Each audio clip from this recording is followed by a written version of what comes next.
Assalamualaikum warahmatullahi wabarakatuh. Saya Septi Nurwijayanti, dosen pengampu mata kuliah Hukum Tata Negara.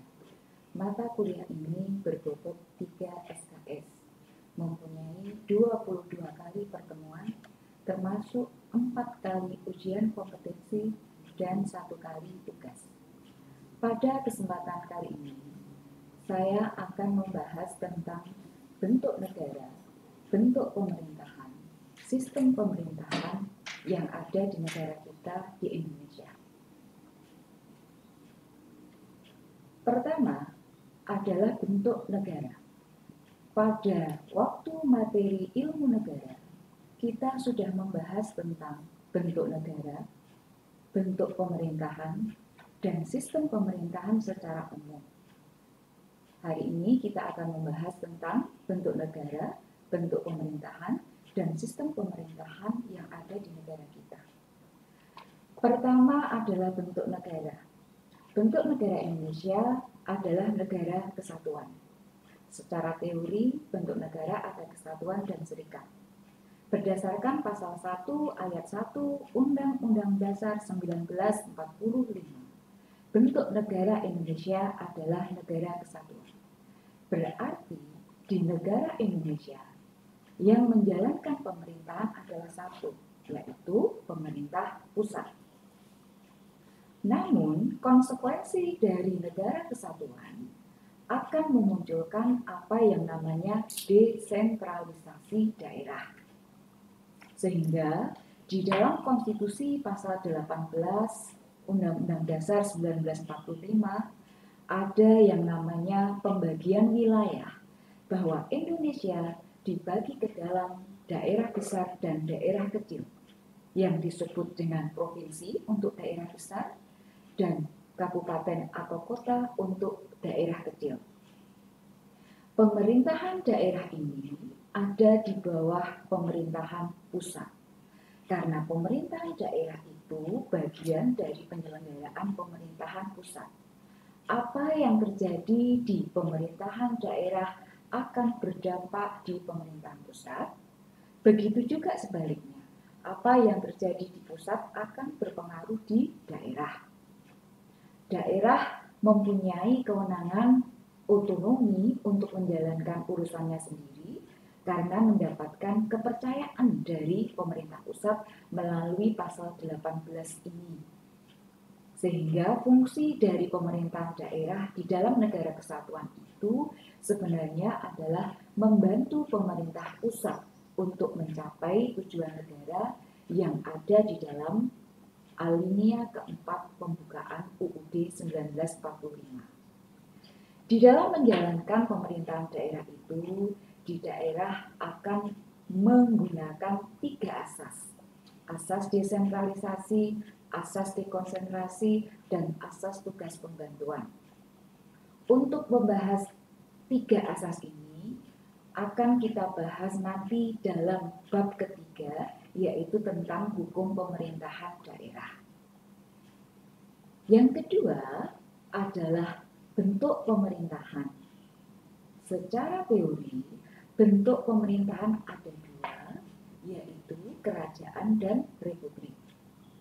Berdasarkan pasal 1 ayat 1 Undang-Undang Dasar 1945, bahwa bentuk negara Indonesia adalah kesatuan yang berbentuk republik.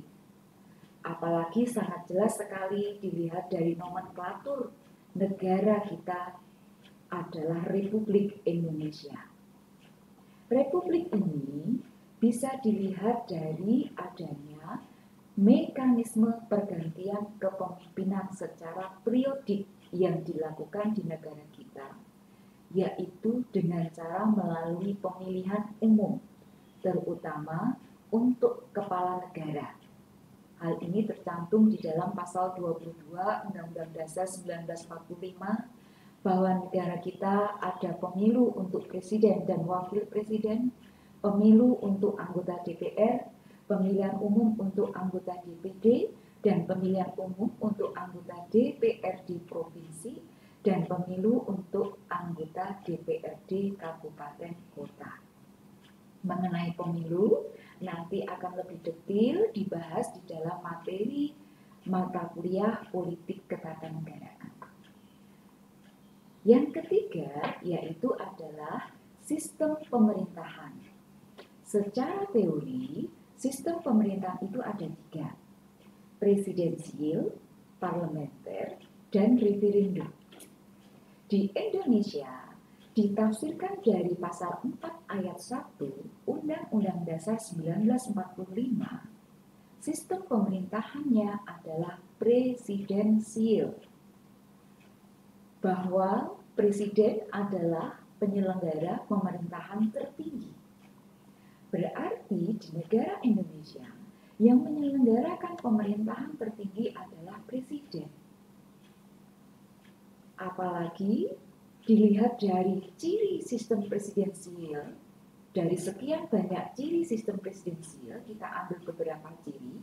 Yang pertama bahwa presiden di dalam sistem presidensial itu mempunyai rangkap jabatan, yaitu sebagai kepala negara dan kepala pemerintahan.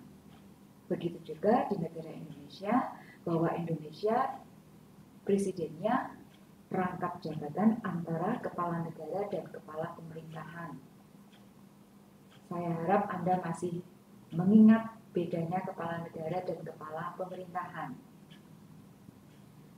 Di dalam menjalankan pemerintahannya, Presiden tidak mungkin menjalankan tanggung jawab sendiri untuk mencapai tujuan negara Indonesia.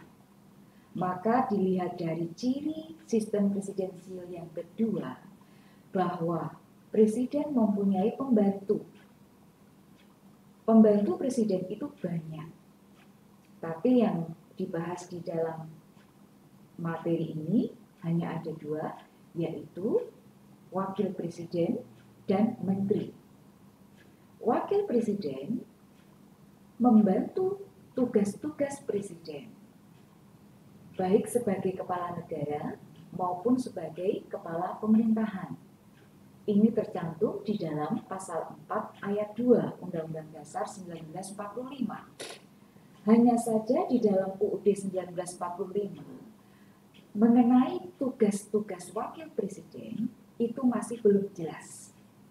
Jadi hanya dikatakan di dalam konstitusi pasal 4 ayat 2 bahwa presiden dalam menjalankan pemerintahannya dibantu oleh seorang wakil presiden. Kemudian dari adanya pembantu presiden berikutnya adalah menteri. Di dalam ciri sistem presidensial, menteri itu bertanggung jawab kepada presiden. Hal ini pun tercantum di dalam pasal 17 Undang-Undang Dasar 1945 bahwa presiden mempunyai hak prerogatif untuk mengangkat dan memberhentikan menteri, meskipun setelah amandemen harus sesuai dengan Undang-Undang Kementerian Negara. Nah, apabila kita analisa di dalam praktek ketatanegaraan, terutama pasca amandemen, sebenarnya sistem pemerintahan di negara Indonesia itu sudah mengalami adanya pergeseran.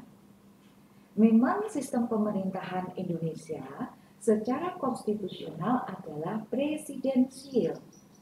Namun di dalam praktek pasca amandemen terjadi pergeseran kuasi parlementer.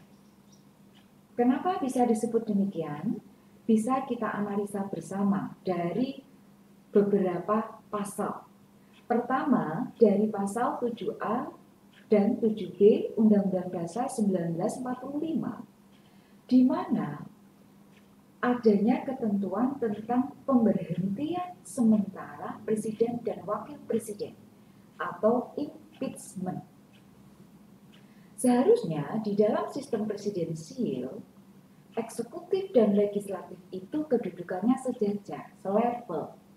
Tidak boleh saling menjatuhkan, tidak boleh saling bertanggung jawab. Namun di dalam 7A dan 7B di sini ternyata DPR sebagai lembaga legislatif bisa mengusulkan pemberhentian di tengah masa jabatan untuk presiden dan wakil presiden apabila diduga presiden dan wakil presiden melakukan pelanggaran hukum yang ada di dalam pasal 7B. Ini kan berarti bisa ditafsirkan legislatif bisa memberhentikan eksekutif, tapi dengan alasan hukum yang sudah diatur di dalam konstitusi. Karena proses dugaan DPR itu pun tidak berhenti di situ, karena harus membutuhkan analisa yuridis, yaitu membutuhkan analisa dari hakim Mahkamah Konstitusi sebelum nantinya dugaan DPR akan dikuatkan oleh MK. Baru kemudian seandainya nanti dugaan DPR dikuatkan oleh Mahkamah Konstitusi, barulah MPR akan menggelar sidang istimewa untuk meminta pertanggungjawaban presiden dan atau wakil presiden. Ingat ya, impeachment itu bisa dilakukan hanya kepada presiden saja, atau hanya kepada wakil presiden saja, atau kedua-duanya, tergantung dari pelanggaran hukum yang diduga oleh DPR yang kemudian akan dianalisa oleh Mahkamah Konstitusi. Jadi MPR lah yang mempunyai kewenangan untuk memberhentikan atau mengimpeach presiden dan atau wakil presiden. Berarti kan di sini kedudukan legislatif bisa dikatakan lebih tinggi dibandingkan eksekutif, karena legislatif bisa memberhentikan eksekutif. Bukti yang kedua, pasal 20 ayat 5. Pasal 20 ini terkait dengan kewenangan untuk membuat undang-undang. Bahwa undang-undang di dalam pasal 19 dan 20 Undang-Undang Dasar 1945 dibuat oleh Presiden dan DPR. Namun di dalam pasal 20 ayat 5 disebutkan bahwa undang-undang bisa disahkan tanpa disahkan oleh Presiden. Artinya, apabila setelah memenuhi tahapan mekanisme proses pembuatan RUU menjadi undang-undang, kemudian Presiden tidak membubuhkan pengesahan tanda tangan di RUU itu, dalam waktu 30 hari DPR bisa mengesahkan undang-undang itu dan memasukkan di dalam lembaran negara. Berarti kalau Presiden tidak ikut tanda tangan, apabila sudah memenuhi tahapan dalam proses RUU menjadi undang-undang sesuai dengan tahapan undang-undang, maka ini bisa dianalisa adanya arogansi lembaga legislatif dalam membentuk lembaga undang-undang. Meskipun memang undang-undang itu secara teori dalam sistem trias politika memang merupakan kewenangan dari lembaga legislatif. Kemudian analisa yang ketiga, bahwa hampir semua jabatan politik maupun jabatan publik yang ada di negara kita ini yang tidak dipilih dalam pemilihan umum ternyata harus mendapatkan persetujuan dari DPR. Misalkan pimpinan komisi yudisial, komisioner, kemudian komisioner KPU, kemudian Kapolri, kemudian BPK, kemudian Hakim MA, Hakim MK ada 3, dan lain sebagainya. Ternyata hampir semua pejabat-pejabat itu harus mendapatkan persetujuan DPR yang di luar pemilihan umum. Dan analisa yang keempat, bahwa nanti kalau kita cermati di dalam pasal 4 sampai pasal 37, hampir di semua pasal Undang-Undang Dasar 1945 pasca amandemen, semua kegiatan, semua tanggung jawab, semua tugas-tugas eksekutif harus mendapatkan persetujuan DPR.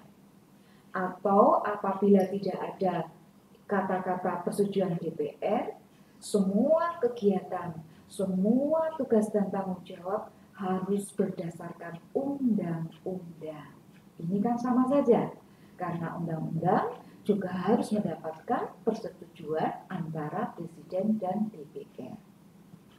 Sehingga memang di dalam Konstitusi Undang-Undang Dasar 1945 pasca amandemen itu memang belum sempurna. Sehingga memang harus segera dilakukan amandemen kelima. Tapi untuk proses amandemen memang tidak mudah ya. Nanti kita bicarakan lebih lanjut di dalam materi amandemen Undang-Undang Dasar 1945. Demikian materi pada hari ini, kita sudah membahas 3 bab, yaitu terkait dengan bentuk negara Indonesia, bentuk pemerintahan Indonesia, dan sistem pemerintahan Indonesia.